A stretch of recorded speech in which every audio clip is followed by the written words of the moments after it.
반갑습니다. 땅콩TV입니다. 장마가 시작되었습니다. 사장님들 장사도 장사지만 피해가 없었으면 합니다. 작년, 재작년 얘기입니다. 그때나 저때나 어김없이 별 장사가 되지 않던 어느 날이었습니다. 저희 매장이 있는 어느 상권에서 청소년 오락실을 하는 후배가 전화가 왔습니다. 형님, 저 식당을 한번 해보려는데 어떻겠습니까?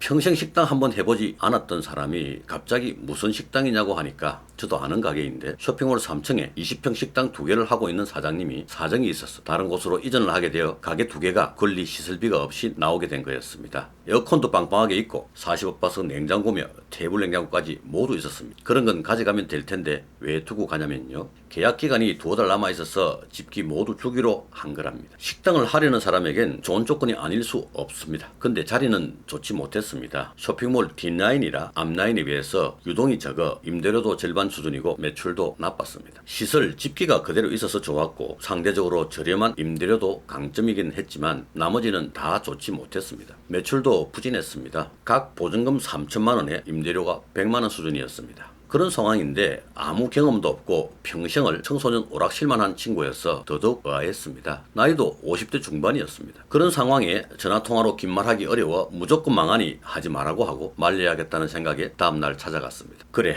어쩌려고? 형님 한번 해봤으면 합니다. 그럼 한번 드러나 보자. 뭘 어떻게 할 거고. 여기 밥집은 많아도 먹을 게 없습니다. 그래서 내방객들이나 같은 건물에 입점해 있는 회사 직원들이 식사가 마땅치 않습니다. 무슨 소리고? 헬로펜 닭갈비, 홍콩 반점, 은하수 식당, 청년다방, 오봉김밥, 본죽, 놀부 부대찌개, 다이닝 셴, 스테이크, 쭈꾸미 본색, 정든 낙지, 미스터 서시, 이렇게 많은 식당이 있는데 먹을 게 없다니 무슨 소리야. 그렇지만 집밥처럼 편안하게 와서 먹을 데가 없다는 것입니다. 기름이 잘잘 흐르는 맛있는 밥과 김치만 있으면 되는 거 아닙니까? 그리고 매일매일 반찬 바꿔가며 마음껏 맛있게 먹게 하는 겁니다. 제가 밥은 맛있게 잘합니다. 그래, 네 생각에는 될 것 같나? 하니까 네, 저는 될 것 같은데 형님 생각은 어떻습니까? 그게 되면 내가 이 손가락에 촛불을 붙여서 하늘로 올라갈구만. 이런 표현 안 씁니까? 꼰대입니까? 아무튼 제가 그러니까 형님은 어찌 그리 단정을 합니까? 하길래 단정할 만하니까 하는 거다. 그게 되면 내 가게 전부 다 네 줄게. 그러니 절대 하면 안 된다 하고 다짐을 받고 돌아왔습니다. 그리고 집에 오는 길에 곰곰이 생각을 해봤습니다. 저 친구가 왜 뜬금없이 식당을 하려 할까? 지 말대로 밥 먹을 곳이 마땅치 않은 직장인들을 위해 헌신하려고 봉사하는 것도 아닐 테고, 생각을 해보니까 아무래도 남의 떡이 커 보이는 것 같았습니다. 사람 많이 써야 하고 재료비 많이 나가고 전기, 수도, 가스비 이런 건 안 보이고 식당 안에 손님들이 앉아있는 거 보고 부러웠던 모양입니다. 자기 오락실은 매출이 거의 순수익이니까 식당과는 구조가 완전 다른데 매출만 눈에 보였던 겁니다. 며칠 뒤 또 전화가 옵니다. 전화기에 이름이 뜰 때 몇천만 원 깨 먹겠구나 하고 직감했습니다. 형님 가게 하나 계약하려 합니다. 그래, 전 그렇다면 해야지. 좋은 경험 한번 해봐라. 근데 아직 계약 안 했으면 마지막으로 말리마. 나중에 그때 왜 더 강력하게 말리지 않았냐고 원망하지 마라. 네, 한번 해볼게요. 그래, 그럼 일은 누가 하노? 이쁜 아줌마 하나 구해서 같이 하려고요. 그래, 이쁜 아줌마하고 잘 해봐라. 그리고 가게 2개 중에서 하나만 해라 했습니다. 며칠 있다가 가게 자리에서 만났습니다. 2가게 다 계약했다고 합니다. 하나는 어른들 식당이고 하나는 청소년들, 라면도 무한리필로 먹을 수 있고 뭐 하면서 설명을 했습니다. 그 6, 7천원대 한식 뷔페 있지 않습니까? 그런 컨셉이었습니다. 뻔히 망할 장사, 공사 시작한다는데 답답했습니다. 3층에서 같이 저 아래 1층을 바라다 보면서 얘기를 했습니다. 뭐시가, 니는 진짜 이게 될 것 같나? 예, 형님 잘하면 될 것 같은데 예. 니가 지금 하는 말은 여기 3층에서 뛰어내려서 형님 잘하면 안 다칠 것 같은데 예 하고 같은 소리다. 죽는다 이 새끼야. 내가 예전에 부산 서면에서 이상한 풍경을 봤다. 하도 신기해서 사진을 찍어놓고 페이스북에도 올렸는데 어떤 술집 개업날 호항까지 앞에 있는데 출입문에 임대하고 붙어있더라. 난 그게 전에 있던 임대 문구를 안 떼서 그런가 보다 했는데 실제로 오픈 얼마 뒤 그 술집은 커피숍으로 바뀌었어. 그렇게 되지 않는다는 보장이 없다. 형님은 도와주지는 못하고 왜 그리 악담을 합니까? 도와줄까? 내 말 안 듣잖아. 말 잘 들을게. 예.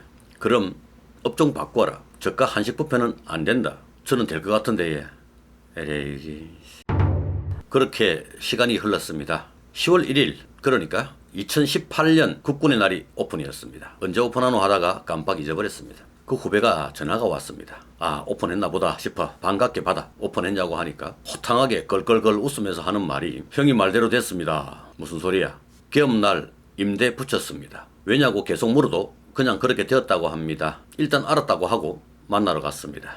저가 뷔페 컨셉으로 만들었는데 사람들은 암만 6,000원 점심이라도 많은 것을 바라나 봅니다. 몇 팀이 와서 이게 다예요 하고 들어왔다가 다시 나가고 나갈 용기가 없는 착한 손님은 할 수 없이 밥 먹고 가긴 했는데 얼굴들이 다들 떨떠름하더랍니다. 그날 점심 매출이 4만 원이었습니다. 남은 반찬들 다 버릴 생각을 하니 눈앞이 깜깜하더랍니다. 그래서 그 이쁜 주방 아줌마 일당 후하게 쳐주고 문 닫는다고 관리실에 가서 임대 프린트 해와서 붙였다고 합니다. 문 닫은 가게 들어가서 이거저거 보다가 밥통을 열어봤습니다. 여는 순간 밥이 넘쳐 나왔습니다. 쌀 조절을 잘못해서 실패한 밥이었습니다. 밥은 맛있게 잘한다더만.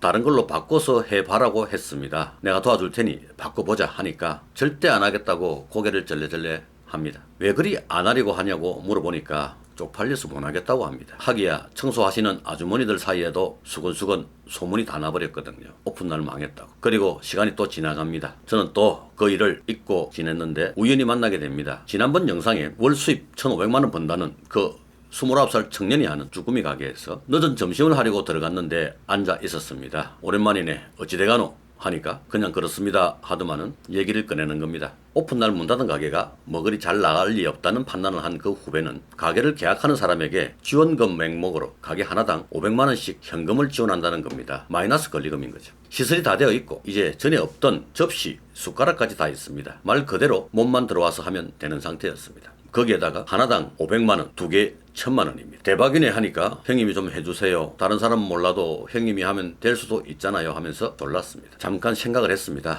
그러다 바로 나는 못한다고 말했습니다. 하고 있는 가게만으로도 머리가 아프거든요. 자신 없다고 하니까 그 후배는 사실 같은 몰에 있는 누가 하려고 하는데 마이너스 권리금 조정 중이라고 합니다. 현재 1,700만 원인가 얘기 중이라고 했습니다. 곧 2천만 원 돌파하겠는데 하면서 놀렸습니다. 아니 그걸 그렇게 큰 돈을 줘가면서 넘기는 게 맞나? 식당 한번 해봐라 하고 설득을 했는데 절대 안 하겠다고 합니다. 잠깐이지만 장사의 맛을 본 후배는 만정이 떨어진 것 같았습니다. 그럼 내게 지원금 2천만 원 주나? 하니까 씩 웃으며 지금 바로 입금하겠다고 했습니다. 하니마니 실갱이를 하다가 어쩌다 보니 제가 하게 되었습니다. 아무 생각 없이 점심 먹으러 갔다가 가게 두 개를 덜컥 하게 된 겁니다. 보증금은 각각 2천만 원으로 낮췄습니다. 두 가게가 임대료가 10만 원 차이 나지만 대략 2천만 원에 100만 원이라고 보고 두 가게 보증금이 4천인데 2천을 받으니 저는 2천만 원 들여서 보증금 4천만 원의 가게 두 개가 생긴 겁니다. 20평짜리 가게 두 개였습니다. 밥을 먹고 커피를 마시면서 저걸 뭘 하지 하는 고민을 하기 시작했습니다. 그 쇼핑몰에는 이미 저희가 하는 브랜드가 거의 다 들어가 있었습니다. 은하수 식당, 청년다방, 도대선의 스테이크, 쭈꾸미 본셰까지. 전부터 멘치카츠와 샌드위치, 파스타를 메뉴로 하는 식당을 하나 생각 중이었는데 그걸 하기로 마음먹었습니다. 나머지 한 가게는 일단 비워두면서 천천히 생각하기로 했습니다. 저는 그 가게 두 개 중 하나는 바로 다른 분에게 넘겼고 하나는 샌드위치 파스타 집을 1년 했습니다. 그리고 1,500만 원 시설비를 받고 넘겼습니다. 프로토 매장으로 운영하고 자리가 그리 좋지 못했지만 그래도 뭐 하는 동안 월 200~300만 원 정도 벌었습니다. 제게 가게를 넘긴 그 후배는 첫날 잃어버린 피 같은 돈 때문에 속이 쓰렸지만 그 다음 날부터 너무너무 마음이 편하고 행복했다고 합니다. 제게도 고맙다고 몇 번이나 말을 했습니다. 경험이 중요한 일들이 많습니다. 다른 업종도 그러하지만 음식점, 주점, 카페 등의 창업은 더더욱 그렇습니다. 경험 없는 초보 사장님이 개인 브랜드 창업하는 건 자살행위입니다. 절대 안 됩니다. 좋은 프랜차이즈를 선택하는 것도 방법이겠지만 프랜차이즈에 거부감이 있거나 개인 브랜드를 꼭 하고 싶은 분들은 컨설턴트의 도움을 받는 것도 좋은 방법입니다. 요즘 주위를 돌아보면 음식점 창업, 카페 창업에 도움을 주는 컨설턴트들이 많습니다. 합리적인 비용을 지불하고 전문가들의 경험을 사는 것입니다. 제일 좋은 방법은 직접 경험을 해보고 자신 있는 아이템을 장착한 후 도움을 받아 창업하는 겁니다. 전수 창업도 좋습니다. 그 후배가 제가 유튜브 하는 거 모르니까 괜찮겠죠. 만일 이 영상을 본다면 자기 흉 본다고 지랄하겠네요. 지랄하든가 말든가. 오늘은 여기까지입니다.